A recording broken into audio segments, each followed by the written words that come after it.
креслоның үстіне аяқпен шығып тікімен былай тыр жалаңаш тұр ғой. Былай, ойбай, енді сіз креслоға шығып дедіңіз.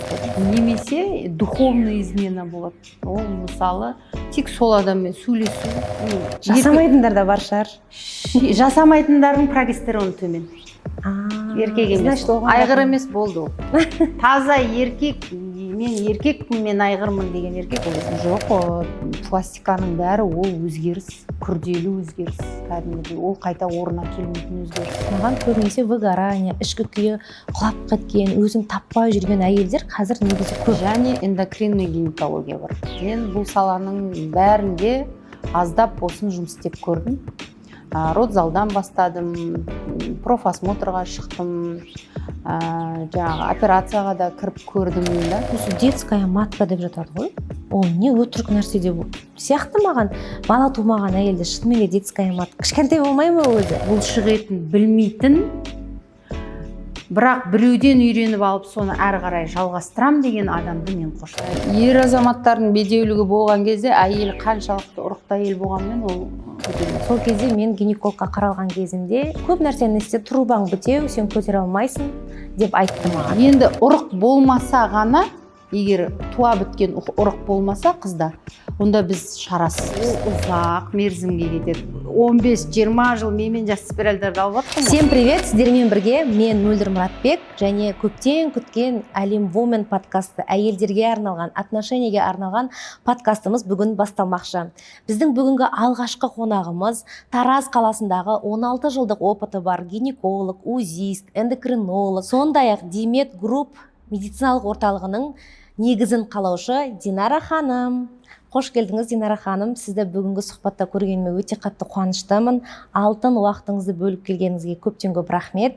Енді бүгінгі подкастымыз жалпы сіздің өміріңіз және әйелдердің гинекологияға байланысты көкейіндегі сұрақтарына жауап алатын пайдалы сұхбат болатынына сенімдімін. Саламатсыз. Маған да бұл подкаст жаңа тәжірибе. Шақырғаныңызға үлкен рахмет. Қолымыздан келгенше білімімізбен бөлісуге дайынбыз. Рахмет. Ал енді ең бірінші менің сізге қояр сұрағым, неге хирургия емес, басқа сала емес, именно осы гинекология таңдадыңыз? Жалпы гинекологияның өзі әйелдің саласы көп салаға бөлінеді ғой. Ол акушерство, ол родзалда жұмыс істейді. Одан оперативный гинекология бар. Ол жерде тек қана операция жасайтын гинекологтар бар. Және эндокринный гинекология бар. Мен бұл саланың бәрінде аздап болсын жұмыс істеп көрдім. Родзалдан бастадым, профосмотрға шықтым, жаңағы операцияға да кіріп көрдім. Соның бәрінде келе мен осы эндокринный гинекологияны таңдадым. Себебі бұл жерде ең маңызды фундамент дейді ғой, основасы болады. Жаңағы бүткіл әйелдің гормондары, олардың бұзылуы, сол жаңағы роддомға баратын жол, гинекологический операционный столға жататын барлық асқынулардың бәрінің түбірі осы жерде жатқан болғандықтан, мен осыны таңдауға қалай айтсам екен, бел будым. Және осы салада өзім дамытып келе жатырмын. Жылда әрине бұл сала бізде Қазақстанда дамымаған. Көп бізде Тараз бойынша даже эндокринный гинеколог көп емес, санаулы. Сондықтан осы сала әлде болса бұның келешегі өте үлкен. Дамиды. Бұл әлемдік медицинада да қатты даму, үлкен даму алып келе жатқан не болғандықтан мен осы саланы таңдадым. Біріншіден эндокринный гинекология, екіншіден эндокринный гинекология узисіз көруге болмайды оны. Міндетті түрде узимен бірге жүру керек. Өзің дәрігер бола тұра, өзің ішкі құрылысын әйелдің узиден көре отыра, соның анализдермен бірге бәрін ұштастыра отыра бір тұжырымға келу өте маңызды да. Сондықтан узиді де оқуға тура келді. Оны да жетік меңгеруге тура келді. Сондықтан осы сала осыған келгенім сондықтан. Түсінікті. Ал енді гормон деп жатырсыз ғой. Маған көбінесе выгорание, ішкі күйі құлап кеткен, өзін таппай жүрген әйелдер қазір негізі көп келіп жатады. Осы ішкі күйіне, оның сырт келбетіне әйел адамның гормон қаншалықты әсер етеді? Әсері бар ма? Міндетті түрде. Әйелдің бәрі гормональный деп айтуға болады. Себебі біздің өзіміздің кезең, біздің өмір 4 этаптан тұрады. 4 этап дейтініміз ол менструацияның келуі, оның шырышты қабаттың сылынып түсуі, оған дайындық, оның бәрі этаптан тұрады. Әр этапта өзінің гормондары бар. Сондықтан, әрине, беттегі әжімнің, әйелдің көңіл күйі, оның шашының, түсінің, көзінің ажары, жанары, көңіл күйі, оның бәрі гормондарға тікелей әсер етеді. Ол тек қана әйел емес, ол барлық адамзаттың ер азаматтарда да сонда. Ал табысына әсер ете ма гормондар адамдар? Әрине, табысына да әсер етеді. Егер әйелдің гормоны дұрыс болмаса, ол ешқандай табысқа ұмтылмайды. Ал қорғану үшін не істеуге болады? Осы гормондарын қалпына келтіріп тұру үшін, осы стресске түспес, түрін әжім қылып, өзін тастап жібермес үшін не істеуге болады? Енді маңызды фундамент дейміз ғой. Ең фундаменті ол біріншіден салауатты өмір салтын ұстану. Салауатты өмір салтын ұстану деп бәрі былай қысқаша қайыра салады. Негізі бұл нәрсеге көп адам мән бермейді. Негізі үлкен түбірі маңызы қаймағы сода жатыр да. Ол салауатты өмір салтына ол ұйқы, дұрыс тамақтану. Дұрыс тамақтану дегеннің сөздің өзінің астарында үлкен астар жатыр. Көбісі дұрыс тамақтануды кәдімгі өзіміздің үйде жеп жүрген тамақ дұрыс тамақтану деп есептейді. Жалпы жоқ, олай емес. Сондықтан ұйқының өзінде көп адам дұрыс түсінбейді. Қай уақытта ұйықтау керек, қай жақта, қай кезде ұйықтау керек, ұйқыға жалпы дайындалу қажет па? Ол ұйқы кезінде қандай гормондар бөлінеді бізде, қандай гормондар түзіледі, соның бәрін білмегендіктен көп адам дұрыс ұйықтамайды. Жұмыс бабымен де дұрыс ұйықтамайтындар бар. Үшіншіден бұл су.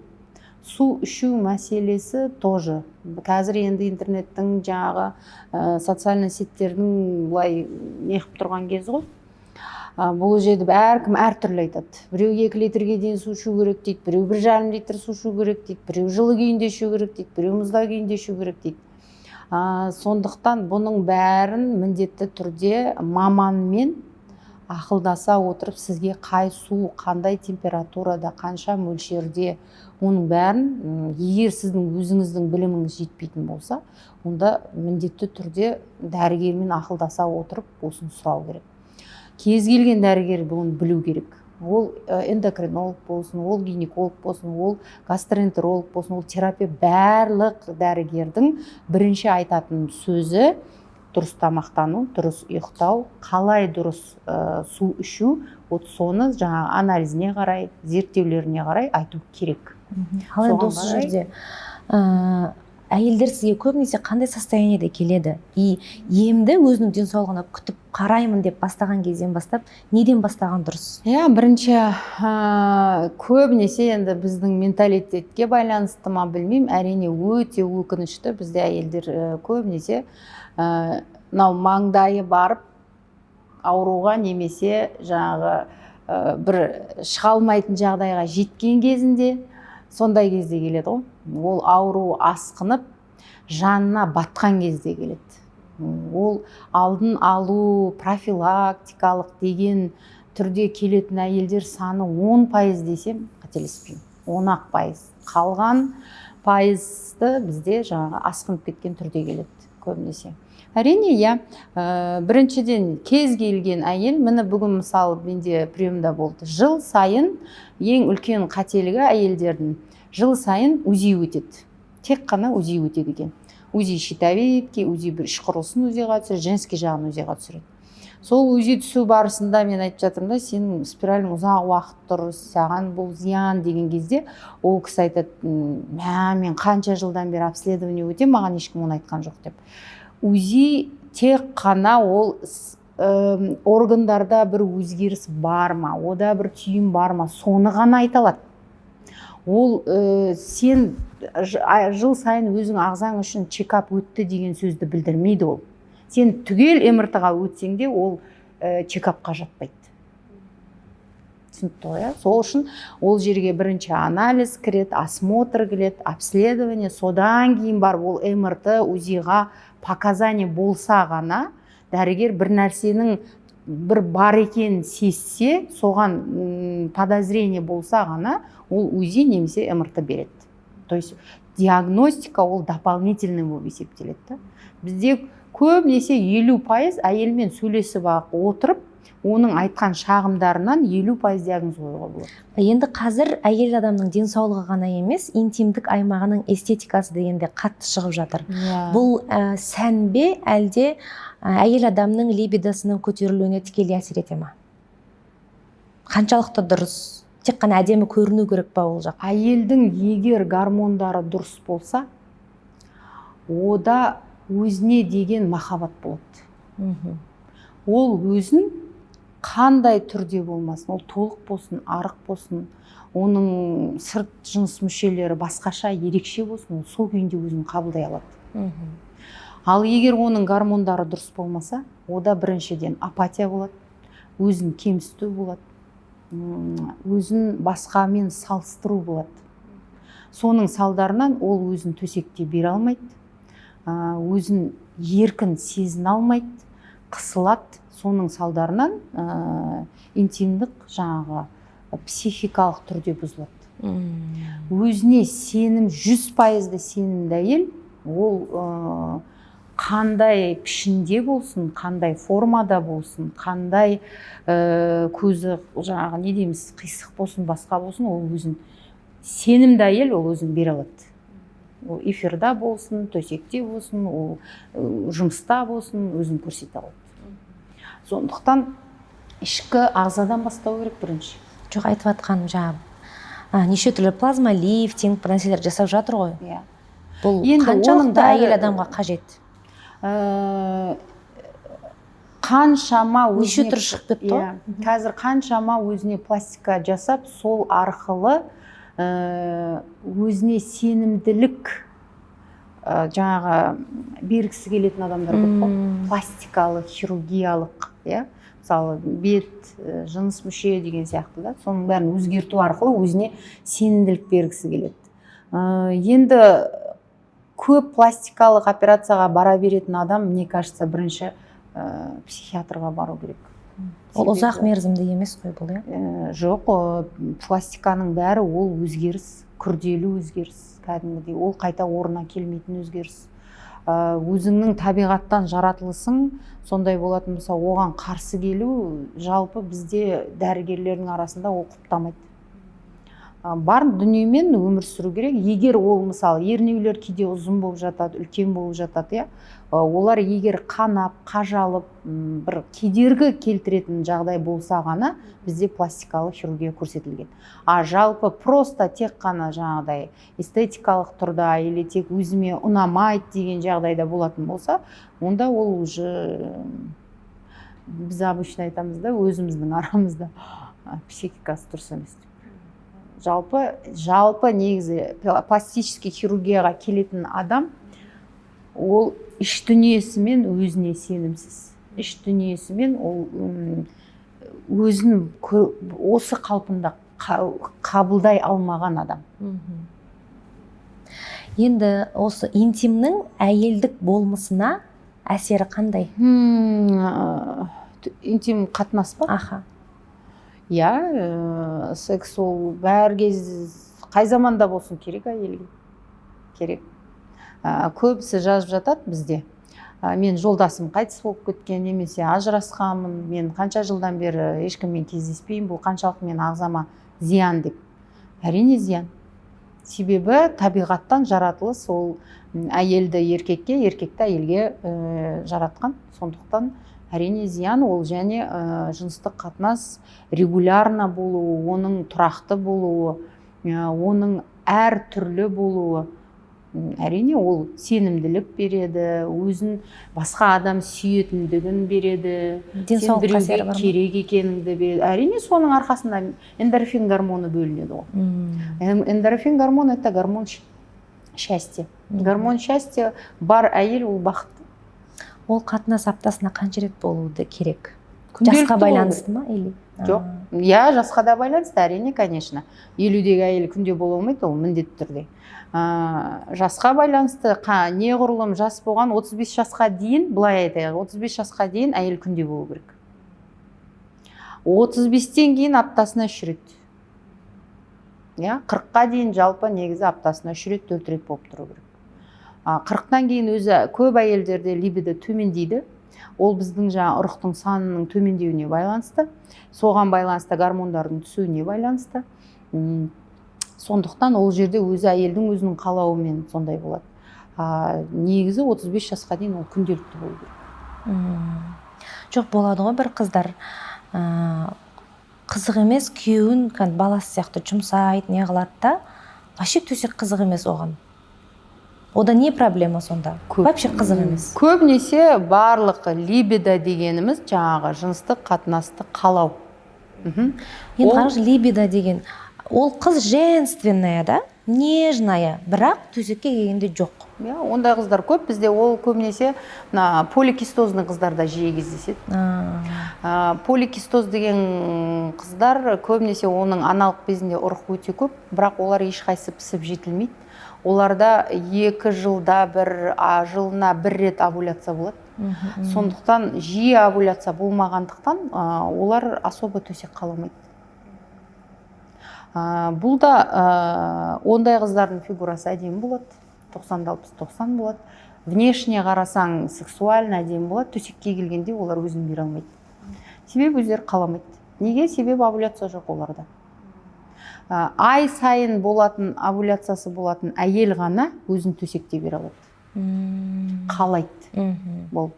Ал ай сайын овуляция болмайтын, жылына 1 рет болатын, немесе бізде жалпы 1 жылда 12 ай бар. 12 айдың 8-9 айын әйел овулировать ету керек. Овуляция болу керек. Ұрық пісіп жетіліп, жарылып шығып тұру керек. Ол норма.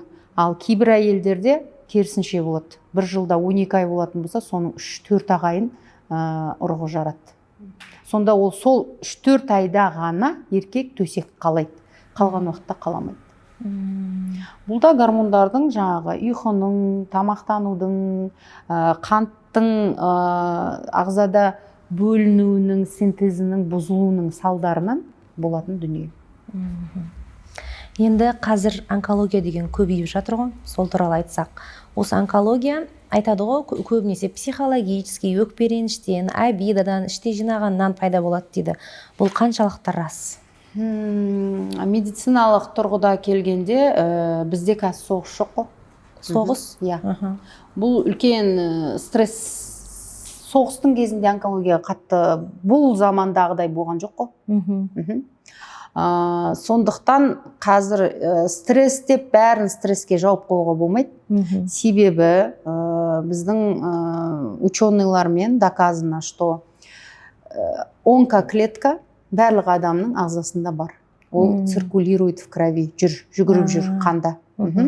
Ол тек қана қай кезде шабуылдайды или активизироваться етеді. Тек қана әйел немесе адам иммунитеті төмендегенде, кризисқа ұшырағанда, депрессияға кетіп қалғанда глубокий, немесе жаңағы үлкен механизмдардың ағзадағы бұзылуының салдарынан бұл клеткалар өздерін оянады.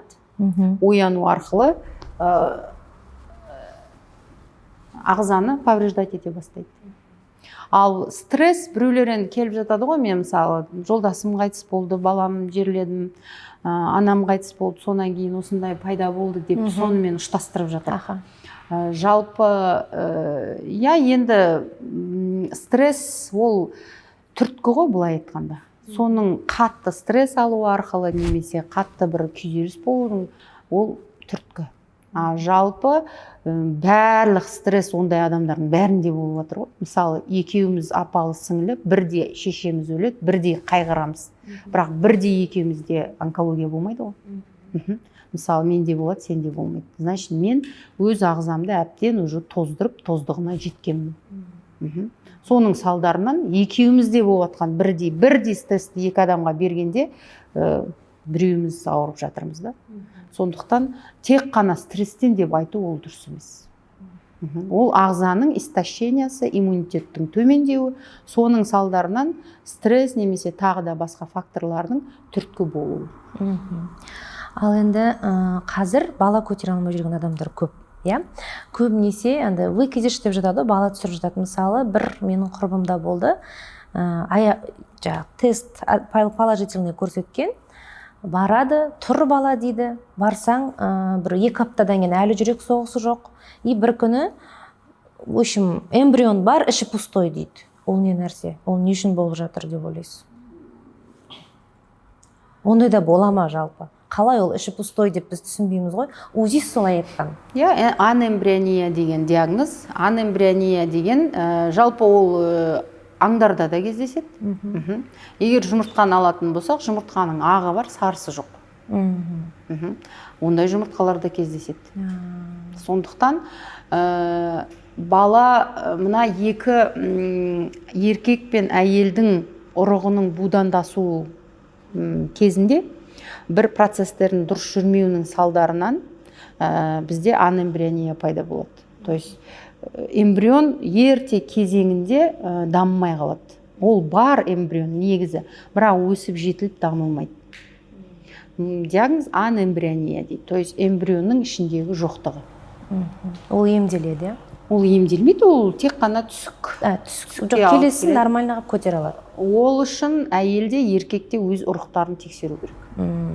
Еркек міндетті түрде осы проблема бізде вообще қалай айтсам екен, өте выкидыш болса тек қана әйел жүгіреді. Әйел барады, қаралады, инфекцияға тапсырады, тағы бірдеңе гинекологқа барады, еркек үйде жатады. Жаным-ау, 2 ұрықтың будандасуының салдарынан болмай ма бұл? Значит, екі жақта, 2 жұпта жаңағы дені сау салауатты ұрпақ алып келгісі келсе, екеуі бірдей барып қаралмай ма? Еркекте өзінің ұрығын беретін болғандықтан, ол міндетті түрде ол өзінің ұрығын тексерту керек. Ол үшін тек қана спермограмма, морфология тапсырса жетпейді. Енді мен өзім мына сұрақтың жауабын білгім келіп жүр. Моменттер қойып алайын.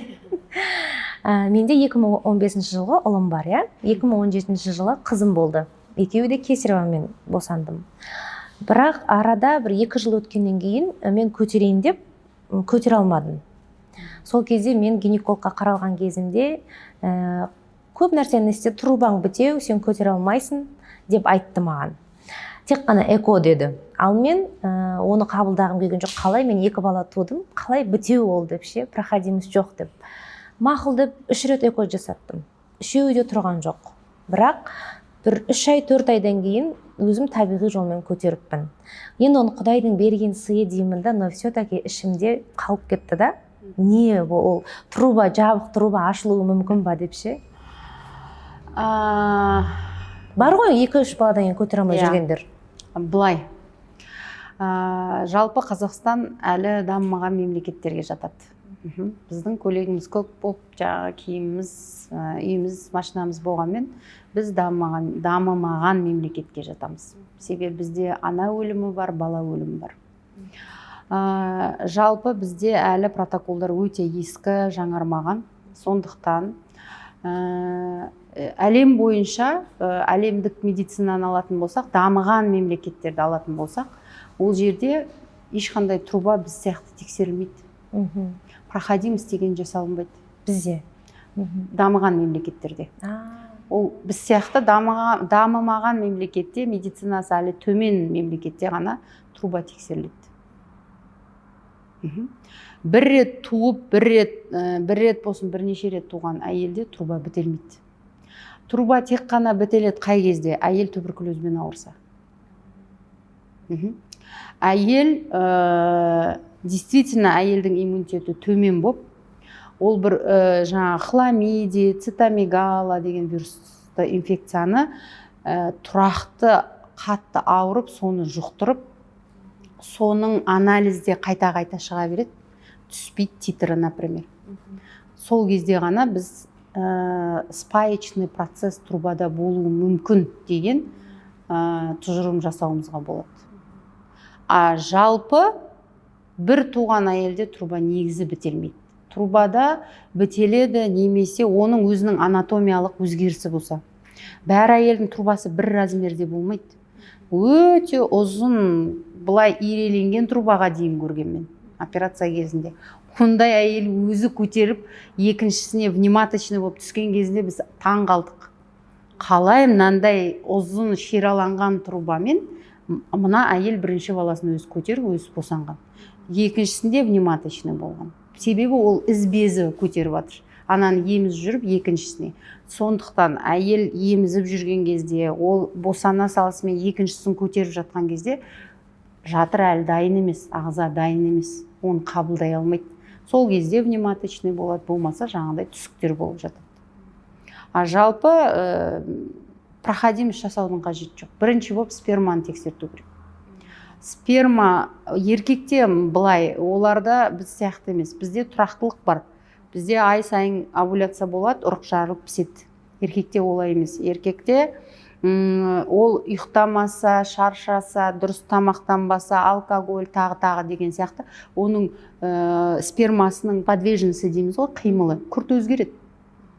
Ол егер жақсы демалып, витаминизироваться етіп, активный половой жизнь жасайтын болса, еркекте күнделікті жыныстық қатынас болатын болса, спермасы қайттан түзеледі. Сол моментте мүмкін жолдасыңның спермасының качествосы төмендеп кеткен болуы мүмкін. Ол да бар. Сондықтан сол моментте ол болған жоқ. Оның бәрін дәлелдеу үшін айтып отырмын ғой, ер азаматтарды дәрігерге апару өте қиын. Бұл үшін әйел ақылды болу керек, әйел түсіндіре білу керек. Әйел еркекке осы нәрсені мен сияқты жаңа айтып отырмын ғой, сөйтіп түсіндірсе, өзінің ұрпағы үшін любой еркек барады. Барады? Дені сау болу үшін, оның әйелінің сөйтіп қиналмау үшін, ол әйел үшін қаншалық депрессия, аборт жасау, тазалау, немесе операцияға жату деген, соның бәрін алдын алу үшін, ол сол ғана менен тапсыру керек па десең, ол кез келген еркек барады. Көтеру үшін ғана емес, бала дені сау болып, өсу үшін де тексерілу керек. Міндетті түрде. Ұрықтың сапасынан, екі адамның ұрығының сапасынан баланың сапасы. Күйеуге шықпай жатып, қазіргі қыздар, қосылып қоятын қыздар көбейіп жатыр. Оған деген көзқарасыңыз қандай? Нормальный сияқты болып кетті қазір. Дұрыс па? Мен медициналық тұрғыда айтайын. Қазір біріншіден жер өте тез айналып жатыр. Байқасаңыздар. Күннің атуы, түннің батуы тез. Сондықтан әйелдің жасы да соған қарай тез болып жатыр. Баяғының 16-15 жас қыздары үрімдей болатын. Нәзік болатын. Бұл балалықтың әлі бір иісі болатын. Қазіргі 15-16 жас қыз бұрынғының 25 жасы десем қателеспеймін. Өте кәртию жылдан болып жатыр. Сондықтан салауатты біз келешек ұрпақты ойлаймыз ғой. Келешек ұрпақтың дені сау болу үшін, жаңағы аутист, тағы басқа деген сияқты алдын біз кездестірмеген дүниелер пайда болып жатыр қазір, сондай аурулар шығып жатыр. Соны ойлаған кезде 16 жас, 15 жас қыз тұрмысқа шықса, немесе жыныстық қатынас бастап бала сүйем десе мен қарсы емеспін. Ол дұрыс. Баяғыда ойбай елден бұрын неге тұрмысқа шығасың, не көрдің сен деуші едік қой. Қазір мынандай ауру балалардың көбеюіне байланысты мен ерте шықсын деп айтар едім. Қанша ананың ұрығы жас болған сайын біздің келешек ұрпақтар жақсы болады, дені сау болады. Қанша ананың ұрығы, еркектің ұрығы кәртейген сайын, уақыт өткен сайын ауру баланың туу пайызы өте жоғары болады. Сондықтан жаңа тұрмысқа шығуды қолдаймын. 16-17 жас қолдаймын ерте. бірақ енді 13-14 емес, әрине 15-16 жас қолдаймын. Ал жыныстық қатынасты бастауды қолдамаймын. Себебі қазіргі таңда біздің өзіміздің протоколдарда жазылған вирус папилломаның 12 түрі 25 жастан асқан әйелдер тапсырсын деп айтылған. Себебі ол әйелдерде жиі кездеседі деген статистика бар. Ал мен өзімнің практикамда 15-16 жастағы қызда вирус папилломаның 12 түрінің 5 түрі шыққан кезінде қаяқтың статистика деген ой туындайды. Сондықтан вирус папиллома, барлық инфекция ол ерте жыныстық қатынас бастаған кезде пайда болады. Сондықтан тұрмысқа шығуға қарсы емеспін, бастауға жыныстық қатынасты қарсымын. Ал енді осы 2-3 күн бұрын менің 3-ші сынып оқитын қызым Google'дан что такое секс деп іздепті. Енді мен оған ұрсуға болмайды деген қазір психологтардың сөзін естіп алғанмын ғой. Мен айттым, если бірдеңке керек болса, білгің келсе менен сұра, мен саған барлығын саған түсіндіремін, сен білу керексің. Бірақ жасырма. Басында ол айтпады маған. Не үшін іздедің деген кезде айтпай қойды. Жоқ, іздеген жоқпын деді. Сен білу керек нәрсе көп, бірақ мен саған уақытысы келгенде айтам, бірақ менен сұра ертерек білгің келсе. Деп едім, ол спокойно кішкене анашым деп маған сенім артып қалды. Енді осы жыныстық қатынас туралы қыздарға қанша жастан бастап айтып түсіндірген дұрыс? Или айтпау керек па? Жыныстық қатынас туралы міндетті түрде айту керек. Қанша жастан? Себебі қазіргі заман талабы бойынша, оны сіз бен біз айтпасақ та, оны оқып көріп, оны жаңағы барлық социальный сеттерде ол жарқырап шығып жатыр. Иә, ютубтан көрдім дейді. Тілге алмай кете алмайсың, ханның өзін естеді. Оны жастар көрмеді дейсіз ба? Көрді ғой. Оны бірі-біріне таратпады дейсіз ба? Таратты. Сондықтан бұл нәрсенің плюсы мен минусын айту керек. Болмайды деген нәрсені айтуға болмайды. Болмайды деген сайын бала соған ұмтылады. Иә. Запретный плод, сладкий ғой ол. Соған ұмтылады. Оған балаға дұрыс жағын, плюсы мен минусын айту. Былай өзіне талқылауына тастау керек алдына. Мынау мынандай. Ерте бастасаң мынаған келесің, кеш бастасаң мынаған келесің деген әрине өзіміздің қазақи халық, біздің қазақилық дүниені айтуды ұмытпау керек. Бізде тұрмыс құрмай ешкім жыныстық қатынасқа түспеген. Ар, намыс, етек, жинау деген ол бізде атам қазақтан келетқан нәрсе, ол айтылу керек. Енді қанша жастан айтылған дұрыс? Мен де естіп қалған кезімде күйеуім ұрсып беріпті. Мен өзім сөйлесем, маған айтсайшы дедім да. Маған да бір ауыр болды, уайым болып қалды да. Бірақ ол ертең ұрсып берсем, ертең маған ештеңе айтпай, өзі бір нәрсе білдіріп жүреді ғой. Сол үшін менен сұра, мен айтам дедім да, бірақ қай кезде айтатынымды білмеймін. Бір күні секретімізді айту үшін бір жерге барамыз, сөйлесеміз деп қойдым, бірақ оған айту әлі ерте сияқты көрінеді. Енді ана болған соң қай жас болса да ерте болып көрінеді ғой, айтқан келмейді. Бірақ айтқан дұрыс сияқты. Оны қанша жастан бастап айтқан дұрыс? 10-11 жас ең оптимальный жас. Себебі қыз баласы ер балаларға қарағанда тез жетіледі. Тез дамиды, оларда ертерек болады. Ұл балаға 13-14 жас болады. Қыз балаға 10 жас, 11 жастың қыздың дамуына қарай. Если қыздың төсі бар, етеккірі келіп жатса, оны айту керек. Етеккір келген қыздың бәріне ол не екен, енді бұдан кейін не өзгеретін оның ағзасында, ол неге дайындық, бұл нені білдіреді, бұл қан келу, соның бәрін айту керек. Барын ашып айту керек. Ал енді қазір тура осы көп нәрсе проблема болып жатыр ғой. Именно әйелдерде ерте климакс басталып кетіп жатыр. 35-40 жаста. Соның алдын алуға бола ма? Жолы бар ма? Әрине болады. Бізде өзі екі переходной возраст бар. Бірінші переходной возраст, біз қыз баласынан қыз боламыз. 10, 11, 12 жас. Бірінші етеккір келу.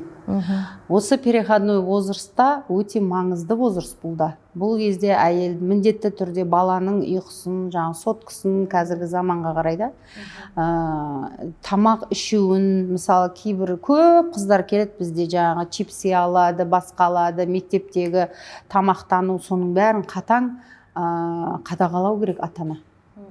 Ол бала соны қалайды екен, ойбай мен қызым жемейді ондай нәрсе деп, оны жемейді екен деп сонымен бірге сырып қоймау, оның не үшін жемейді?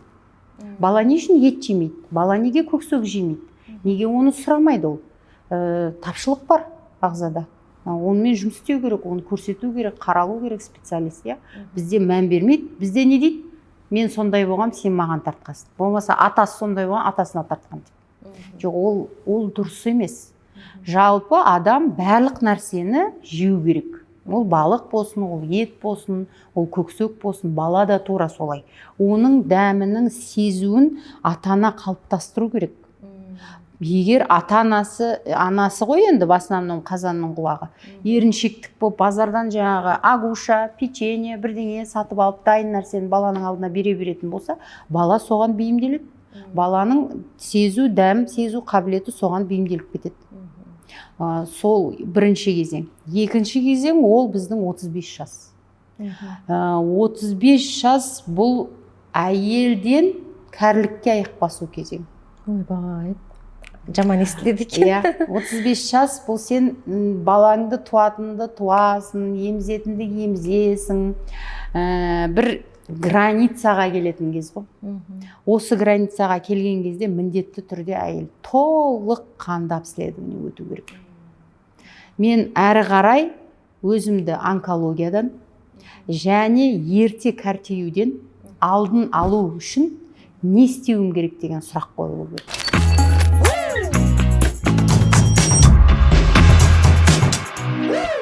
Сіздің видеоларыңыздан жаңа тамақтануға байланысты айтып жатырмын ғой, и нутрициологиялық та біліміңіз бар сияқты, Енді сол жерде салмақ тастауға арналған препараттар туралы айтқансыз. Сол гинекологиялық тұрғыда көп қой қазір препараттар негізі. Гинекологиялық тұрғыда ол препарат әйел адамның денсаулығына зиян емес па?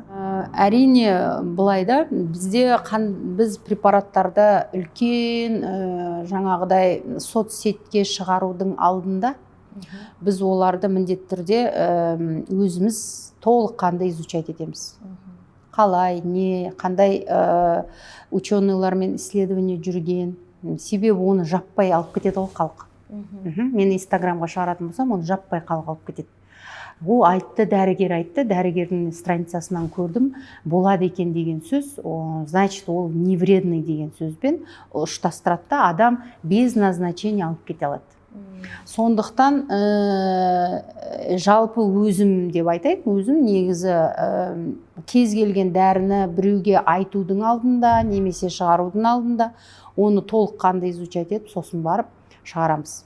Сондықтан менің страницамда көріп жүрген, немесе мен назначить етіп жүрген дәрілерге сенім артуға болады. Олар әйелдің жалпы ағзасын емдеумен бірге оны не дейміз, аздыру, тек қана азғанның өзінде де әйел дұрыс азу керек. Ағзаға азу деген жалпы ашығу, немесе бір диетаға отыру, режимнің өзгеруі, бұның бәрі ағза үшін стресс. Ағза бұрыннан салқындап бір жағдайға үйреніп қалған ғой. 4 мезгіл тамаққа үйреніп қалған, аз су ішкенге үйреніп қалған, тек жатып жегенге үйреніп қалған, аз қимылдауға үйреніп қалған. Сен табан астында келесінде оған тамақ бермей қоясың. Табан астында келесінде 1,5 литр су бересің күніне. Ол не істерін білмей дал болады. Себебі біз миллиардтаған тірі клеткадан тұрамыз. Әр клетканың өзінің ішінде мемлекет ол кәдімгідей, оның әр станциясы бар. Сол станциялар түсінбей қалады, не болып жатқан, стресс болады. Сондықтан аздыру, азу, бәрі бірден, жалпы айтайын осы жерде, бірден салмақ тастауға ұмтылмаңыздар. Если 1 жылда тастасаңыздар, ол күшті эффект. Енді осы тамақтануға байланысты алтын ереже деп қандай тамақтану принциптерін айтар едіңіз? Енді барлық әлем бойынша признанный бізде тарелка бар ғой. Мына тарелканы, жалпы домалақ тарелканы үшке бөлу. Ең үлкен бөлігі бұл клетчатка.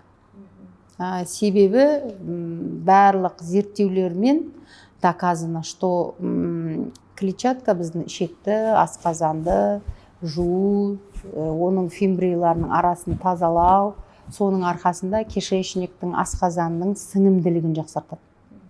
Сол үшін адам көп шөп шалаң дейміз ғой, жаңа клетчатка составында жаңа грубый клетчаткасы бар тамақты көп жеу керек, өнімдерді көп жеу керек. Жалпы біздің менталитетке келетін болсақ, бізде ет мәселесі өте көп. Бірақ еттің өзінде етте бар жоқ 2% белок бар. Етте көп белок та жоқ. Сондықтан етті аз жеген дұрыс. Жалпы қызыл етті аз жеген дұрыс. Сиыр етін қазақ негізі жемеген. Қазір сиыр етін жейді ғой. Қой жеген, жылқы жеген, ешкінің еті жеңіл болады.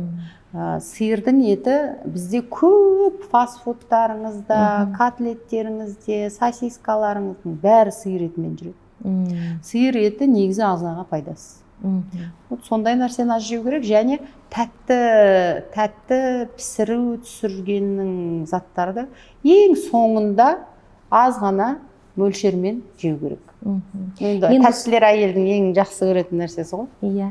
Енді осы диета ұстаған кезде, дұрыс тамақтанып бастаған кезде етеккір циклы бұзылып бастайды. Ол дұрыс қалыпты жағдай ма? Сол ғой, жаңа айттым ғой.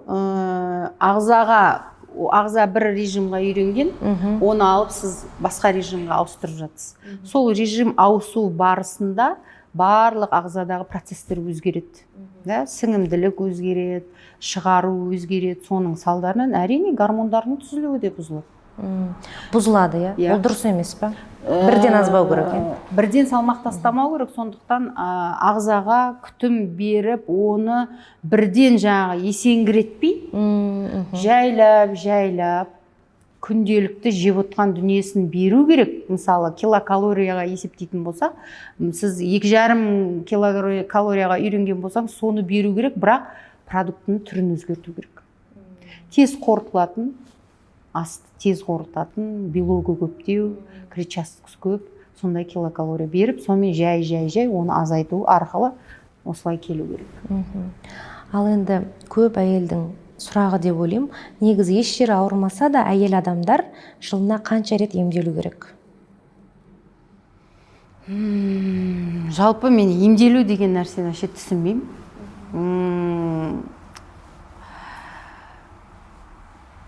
Жылына емделу дегенді де түсінбеймін. Адам күнде емделу керек.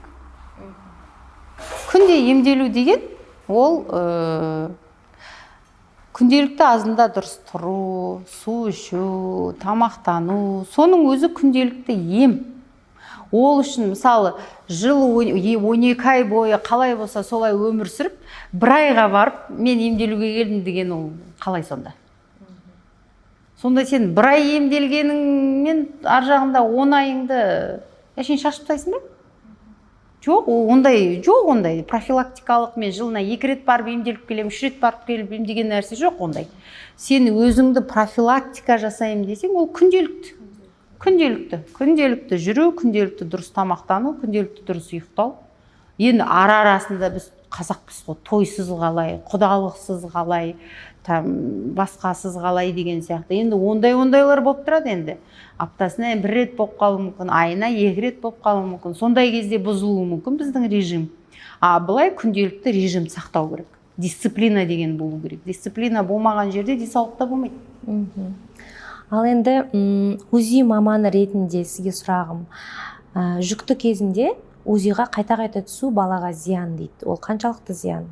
Мысалы, мен екінші қызымда 7-8 рет УЗИға түстім да, өйткені су кете берді қайта. Бірақ су емес кеткен, не екенін түсінбедім, непонятно. Бірақ ол қатты бір жасқа дейін черепной, внутренний, наружный деген көп. Ол действительно УЗИдің зияндылығы ма или басқа ма? Жоқ. Қазіргі барлық эксперт УЗИ-лардың бәрінде защита бар. Сондықтан УЗИ-ға түсе беруге болады показаниямен. Әйелде су кетіп жатса, болмаса өзінің медициналық тұрғыда көрсеткіштер болған кезде УЗИ-ға түсе берудің ешқандай балаға немесе анасына зияны жоқ.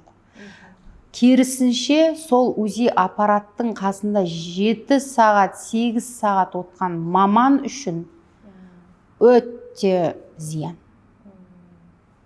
Біздің көп УЗИист мамандар өздеріне защита жасамайды. Олар онкологияға бейім болып келеді. Рентгенолог, МРТ, УЗИ түсіретін дәрігерлер онкологиямен жиі ауырады. Дәрігер көбінесе ауырады. Бұл жерде зақымды дәрігер алады. Әйел мен балаға зақым жоқ практически. Олар 5 минут, 10 минуттың ішінде ең көбісі бір 40 минут скринингтер да. Ұзақ скринингтер түсірген кезде 40 минут. Ол арада ол облучение алмайды. Жақсы. Енді сізді подкастқа шақырар кезде парақшаңызды әбден зерттедік қой. Ол жерде ұрықтану Алланың құдіреті деп жазыпсыз да, ал неге соңғы кезде бедеулік өте көбейіп кетті? Оның алдын алуға бола ма жалпы? Бедеуліктің көбеюі былай ғой, енді бедеулік екі түрлі. Ол бедеулік әйелдің бедеулігі, еркектің бедеулігі. Ер азаматтардың бедеулігі болған кезде әйел қаншалықты ұрықты әйел болғанмен ол көтермейді. Ал енді әйелде бедеулік болатын болса, біріншіден әйелдің анау туылғаннан бастап, анасының ішінде жатқан кезеңнен бастап бері қарай зерттелу керек. Мамасы қалай жүкті болды бұл қызға? Немен ауырды жүкті кезінде? Неге бұның аналық бездерінде ұрық аз? Неге бұл қыз аз ұрықпен туылды? Немесе бір патологиямен туылды? Неге бұның жатырының формасы өзгеше? Міне осыдан бастап жалпы бедеулікке алып келген факторды іздеу арқылы оны емдеуге болады. Бедеуліктің енді ұрық болмаса ғана, егер туа біткен ұрық болмаса қызда, онда біз шарасызбыз. Ол жерде тек қана эко. Ал егер ұрығы бар, жаңағы проходимость, труп, маткасында бір өзгеріс, оның бәрін емдеуге болады. Жақсы. Осы жатырдың құрылысындағы ерекшеліктер, двурогая матка деген нәрсе бар екен ғой, иә? Сол жүктілікке қаншалықты кедергі келтіреді? Двуроговая, седловидная, загиб матки. Бұл жалпы жатырдың формасы. Оның анасының ішінде жатқан кезде қыздың органдарының қалыптасуы. Мысалы, сіздің құлағыңыз формасы басқа, менің құлағым формасы басқа. Тура сол сияқты жатырдың да формасы басқаша. Ол отклонение, ол бір керемет бесплодияға немесе бір керемет бір ауруларға алып келеді деп айта алмаймын. Двуроговыйда единственный көп әйелдер өздері босана алмайды, шайка ашылмайды, немесе схваткасы өте қатты ауыр болады. Себебі жатырдың формасына байланысты. Соның салдарынан көп әйелдер кесарево болып жатады. Пайызы көптеу да, кейде өздері де босанып жатады. Оның ешқандай әйелге бір денсаулығына зияны жоқ. Осы детская матка деп жатады ғой. Ол не өтірік нәрсе деп сияқты маған, бала тумаған әйелде шынымен де детская матка. Кішкентай болмай ма өзі? Или ол диагноз ба? Ол диагноз. Гипоплазия деген диагноз бар. Олар көтере алмай ма? Олар көтереді, бірақ күн айына жете алмайды, жеткізе алмайды. Күннен ерте босану болуы мүмкін. Кейде бедеулікке де алып келеді, кейде гормондардың. Жалпы негізі гипоплазия деген ол матканың өспеуі. Жалпы матканың нормасы 5 сантиметрден басталатын болса, гипоплазияда 3 сондай-ақ болады. 3 сантиметр, 3-5 сантиметр сондай болады. Соның салдарынан матка кішкентай болып есептеледі. Маленькая матка деп, или детская матка деп айтады. То есть 20 жастағы әйелдің жатыры 13 жасар қыздың жатырына сай келеді. Және оларда көбінесе бедеулік емделеді ғой. Ол емделеді, егер оны сол 13 жасында, қыздың 13 жасында, 15 жасында, 10 жасында егер анықталса, 20 жасқа дейін гормонмен өсіруге болады. Сонда сол уақытта УЗИ-ға түсіп тексеру керек па? 20 жаста ол қыз келетін болса, ол жаста ол өспейді. Ол жерде тек қана суррогатное материнство, ЭКО. Енді сіздің парақшаңызда еще спираль туралы рубрика бар екен, арнайы. Спиральға байланысты қандай мифтер айтасыз? Кімге салуға болмайды? Вообще негізі қалай сақтанған дұрыс? Жалпы контрацепция туралы айтатын болсақ, бізде мынандай дұрыс қалыптаспағанда, контрацепцияны негізі мына екі жұп, әйел мен еркек келісіп жасау керек. Бір контрацепцияның міндетін тек қана әйелге ғана артып қоюға болмайды. Әйел тек қана 5 жылдап, 6 жылдап спираль салып тастайды, сонымен мысалы жүреді. Олай болмайды. Себебі әр контрацепцияның өзінің плюс жағы бар, минус жағы бар. Спираль, айтып отырмын ғой, біз дамымаған мемлекет болғандықтан, спираль біздің мемлекетте ең дамыған контрацепция түрі. Неге? Себебі ол арзан, біріншіден, өте арзан. Оны тегін мемлекетте таратады. Екіншіден ол ұзақ мерзімге кетеді. 15-20 жыл менен жас спиральдарды алып аттым ғой. Ұзақ мерзімге дейін жарайды да. Өте тиімді да. Үшіншіден бір рет салат бітті аумен. 20 жылға дейін ұмытып кетеді. Сонымен алынып, салынып, бүткіл әлем кінәлі, бірақ спираль кінәлі емес, жүре береді әйелдер. Сондықтан контрацепция таңдау кезінде жалпы ер азамат пен әйел бірге келу керек. Сол жерде барлық нәрсе плюсы минусы айтылу керек дәрігермен. Мысалы, спираль нандай плюсы бар. Миренаның өзінің плюсы бар, өзінің минусы бар. Қандай әйелге болады, қандай әйелге болмайды. Неге презерватив? Презервативтің де өзінің минусы бар, өзінің плюсы бар. Қайсысы дұрыс негізі? Қайсымен сақтанған денсаулыққа зиян емес? Былай, бірінші контрацепцияны таңдау арқылы негізі оны ауыстырып тұру керек. Мысалы, 2 жыл сен спиральмен жүрдің, 2 жыл күйеуің сақтанған жоқ. Келесі 1 жыл күйеуің сақтанады, сен демаласың. Оларда сақтанатын жолы бар ма? Презерватив. Сыртқа бітіру. Ауысып тұру керек. Ауысып тұру керек. Сенің ағзаң демалу керек. Ана 2 жыл спираль тұрды сенде. Ол воспаление шақырды. Сенің иммунитетің 2 жыл бойы онымен күресті. Енді сен 2 жыл демалуың керек. Енді 2 жыл күйеуің. Кейін 2 жылдан кейін қайтадан сен. Мысалы, сен таблетка ішуің мүмкін. Кольца қолдануың мүмкін. Пластыр қолдануың мүмкін. Оның бәрі дәрігермен ақылдаса отырып подбор жасалынады. Солай ауысып отыру керек. Ауысып отыру арқылы еркекке де, әйелге де зиян болмайды. Екеуі бірдей планирование семьи дейді ғой. Отбасын жоспарлау, баланы жоспарлауда екеуі де қатысу керек. Сол кезде ол жерде взаимопонимание болады. Сонда әйел өзін қалай айтсам, мен осы еркекке керек екем-ау, мен осыған туып атқан бала керек екен-ау, менің денсаулығым керек екен-ау деген бір сезім болады. Сонда сен оған арқа сүйейсің. Ол сенің жаңағы былай айтқанда тауың ғой, соның арқасында тұрасың. Ол осындай болу керек. Мен осыған шақырам барлық елді. Если сендер мысалы 5 жылдап Миренаны 5 жылдап салуға болады. 5 жылға дейін ер азамат сақтанбауына болады. Если әйелінде соған показания болатын болса, Мирена салуға неге салмасқа? Ол сенімді ма? Әрине 100%. 100%? 100%. Мирена 100%. Енді қысқа сұрақ қойайын. Соған қысқа жауап, сонымен аяқтаймыз.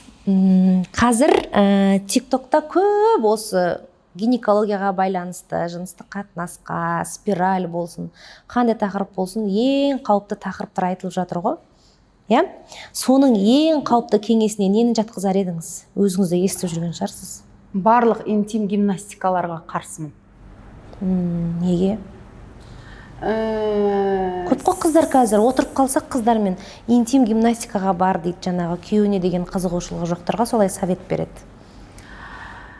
Интим гимнастиканы мына адамның анатомиясын 7 жыл оқыған, қолымен сүйекті, бұлшық еттің арасында өтетін қан тамыр, нервный окончанияны білетін маман үйретсе, оны мен қолдаймын. Ал егер 1 айлық, 6 айлық сертификат оқып алып, өзінің основной мамандығы дәрігер емес, ол адам бұлшық етін білмейтін, бірақ біреуден үйреніп алып, соны әрі қарай жалғастырам деген адамды мен қоштамаймын. Остеопатияда тура солай. Остеопатия бізде енді келіп жатқан дүние, оның отаны Америка.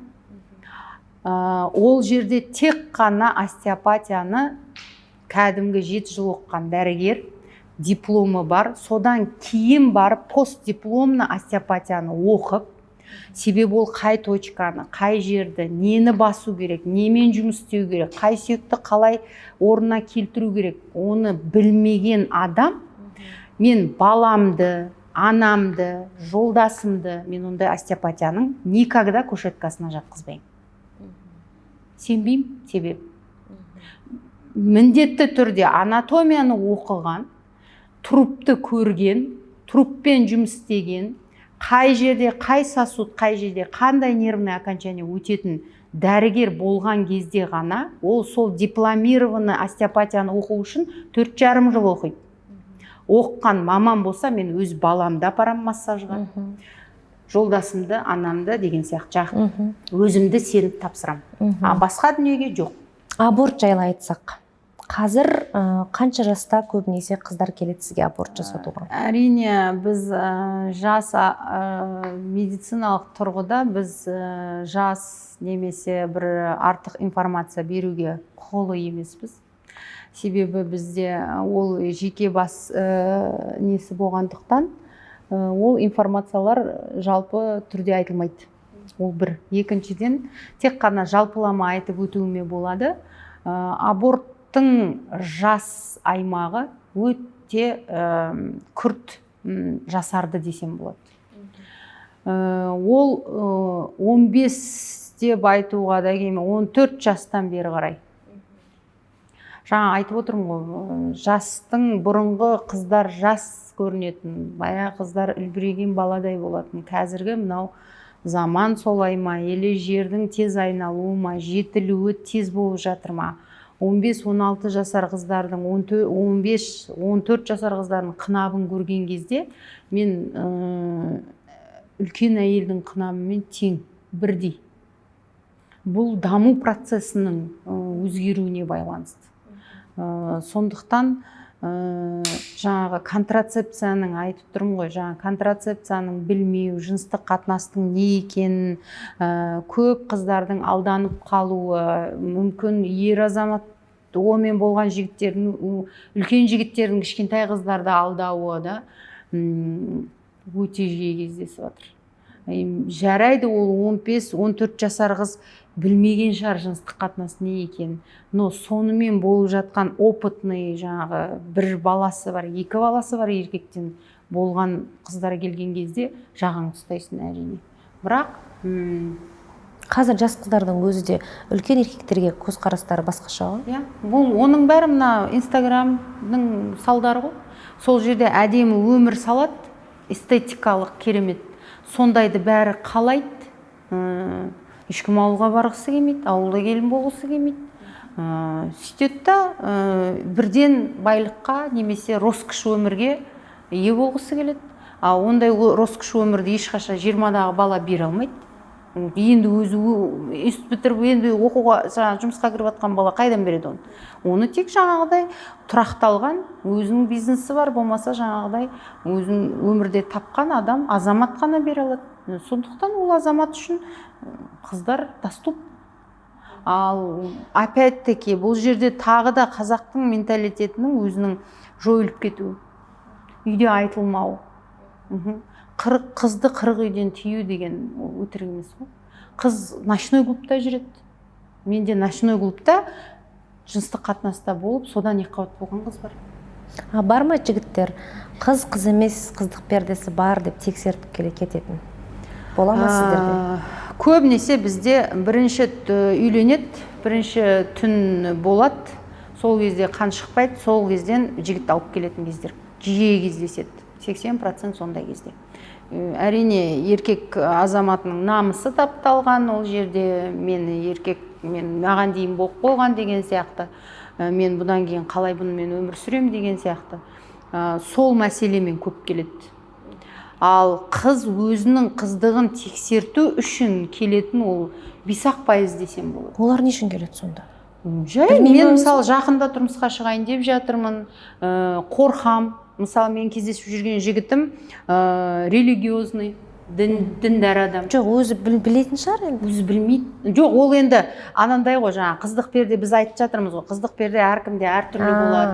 Біреуде қан болады, қан болмай, қан болмағанның өзі өте норма деп айтылғаннан кейін, ол соған сескеніп қорқып келетін қыздар бар. То есть оларда информация өте көп, ол біраз нәрсені шарлап тастаған қыз, көріп, содан қорқып кеп тұрған қыз. Ондай қыздар бар, бірақ олардың саны өте аз. Өте аз. Ал көбінесе жаңағыдай жер азаматтар сүйреп, жетектеп, былай айтқанда төбелеп, неге қан болмады деген сияқты осылай келеді бізге. Көбісі. Сол аборт негізі мен айтар едім, аборт жасамауға тырысу керек. Аборттың салдарын келешекте көреді адам. Жалпы себебі бүткіл ағза бізде жүктілікке дайындалады ғой. Біз оны бір мезетте, бір сағаттың ішінде үзіп тастаймыз. Соның салдарынан гормондарда сбой болады. Ол қайда кетер, не істерін білмейді. Соның салдарынан ол барлық органдарды атаковать етеді. Содан мастопатия, миома, гормондардың бұзылуынан киста, яичниктарында содан пайда болады. Жалпы беттің бұзылуы, толықтық, гормондардың бәрі бұзылғандықтан соған жайлап келешекте келеді. Я сол 1-2 айдан кейін келмеуі мүмкін, келесі жылы болуы мүмкін, 3 жылдан кейін болуы мүмкін. Оның бәрін кейін соның несі шыға жатады. Ал ер мен әйел бір-бірін таңдаған кезде қалай таңдайды? Гормондармен тартылады ғой? Әрине. Ер мен әйел енді әр адамның өзінің иісі болады ғой. Иіс болады адамда. Сол иіс арқылы адам тартылады. Мен көбінесе мына жұптар келеді, жаңа айттық қой, овуляциясы аз болатын қыздар, өзінде овуляция аз болғандықтан, өзі особо төсекті қатты темпераментный емес, қаламайды, сондай пассивный қыз болғандықтан, ол сондай пассивный еркек таңдайды. Біз мынау зерттеу, жаңағы обследование өту барысында қыздың да ұрығының аз екенін байқаймыз. Еркектің де подвижності аз екенін байқап жатамыз. Сондай жұптар бір-бірін тауып жатады. Ал ұрығы ұрып тұрған темпераментный қыздар болады, олар жаңағыдай, қалай айтсам екен, мықты еркектерді таңдайды. Ал андай измена деген тақырыпты қозғасақ, айтады осы измена жасамайды, если пазл дұрыс құрастырылса дейді. Пазл деген енді түсініп тұрсыз ба? Иә, енді. Әркімнің жыныстық қатынасы әртүрлі ғой. Пазл дұрыс құрастырылса, ол бір-біріне никогда измена жасалмайды дейді. Жоқ, енді қалай айтсам екен, измена деген ол бір нәрсенің жетіспеушілігі ғой. Не әйелге, не еркекке. Ол тек қана төсекке ғана келіп тірелмейді. Ол жылулық, ол бизнестік көзқарас болуы мүмкін, ол профессионалды көзқарас болуы мүмкін, ол бір салада бірге жұмыс істеу болуы мүмкін. Бір-біріне не дейді, бір-бірін алып кетеді, түсінеді, с полуслова. Сол жерден де бір андай ойсыз измена болуы мүмкін, да? Немесе духовный измена болады. Ол мысалы тек сол адаммен сөйлесу, немесе оның бір жаңағыдай кекештеніп сөйлеуі, сақауланып сөйлеуі, болмаса еріннің или бір жесті сол ұнауы мүмкін. Әшейін сөйлеседі ма? Жай сөйлесуі де мүмкін. Нормально ма? Енді ол артыққа бармай ма? Артыққа бармайды деген әңгіме жоқ қой. Еркек адам ол артыққа бармайды деген әңгіме жоқ. Әйелде болуы мүмкін артыққа бармау. Ол да енді әр адам өзінің санасына байланысты әрине, бірақ еркекте ондай жоқ. Еркекте тек қана оларда физически ол табиғаттан жаратылыс. Ол үшін еркекті кінәлауға қажет жоқ деп ойлаймын. Табиғатынан солай жаратылған ғой ол. Бола береді дейсіз ғой. Әйелі білмесін. Жоқ, біліп қойса нормально ма? Ол әйелдерге не айтасыз? Измена болса кешірген дұрыс па жалпы? Мысалы, мен айтам категорически, измена біткен соң каждый раз оны көзіңе елестей береді ғой, жайыңде болғаннан кейін. Отвращение ғой. Измена жасаған еркектерге мен бірақ нәрсе айтам. Әйелді тыңдау керек. Когда әйелің күнде айта береді ғой, сен бүйттің, сен сөйттің деп ше. Соны енді сен тағы да бастадың ба деген сияқты айтпай, сол нәрсеге нүкте қою керек та. Әйелмен сөйлесу керек, оның ішіндегісін бәрін шығарып, мен сені түсінем, мен оны мойындадым, менен қателік кетті деген нәрсені әйелге айтып жеткізу керек. Жетпейтін сияқты ондай нәрсе әйелдерге.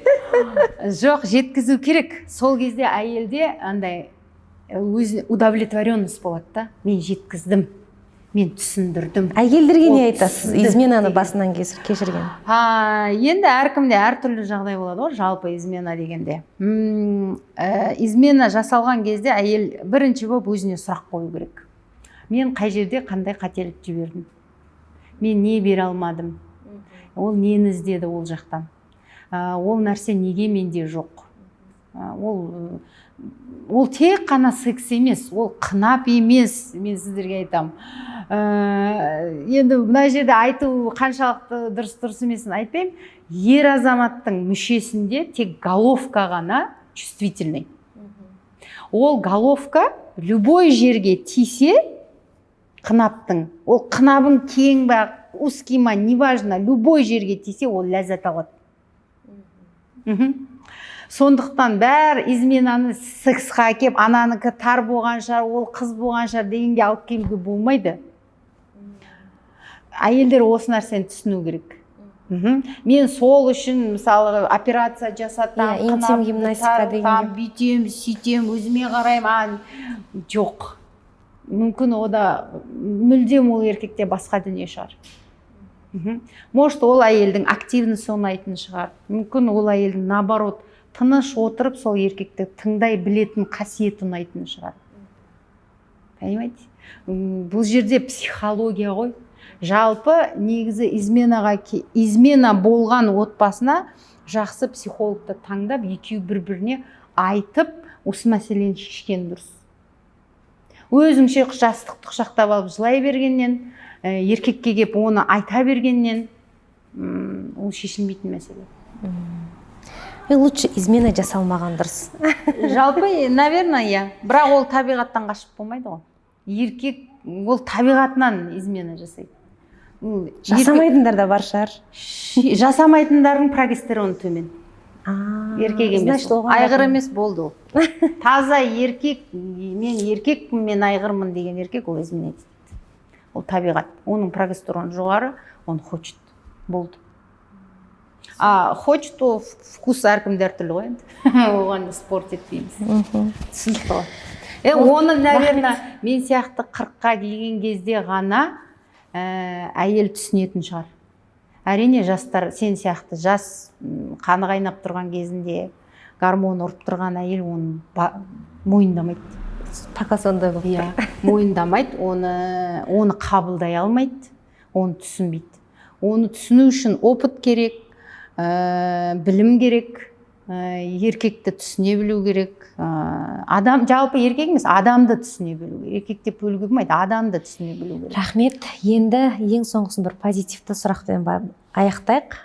Жалпы осы қабылдау барысында пациенттеріңіздің арасында болған бір қызықты, есте қаларлықтай бір ситуация болды ма?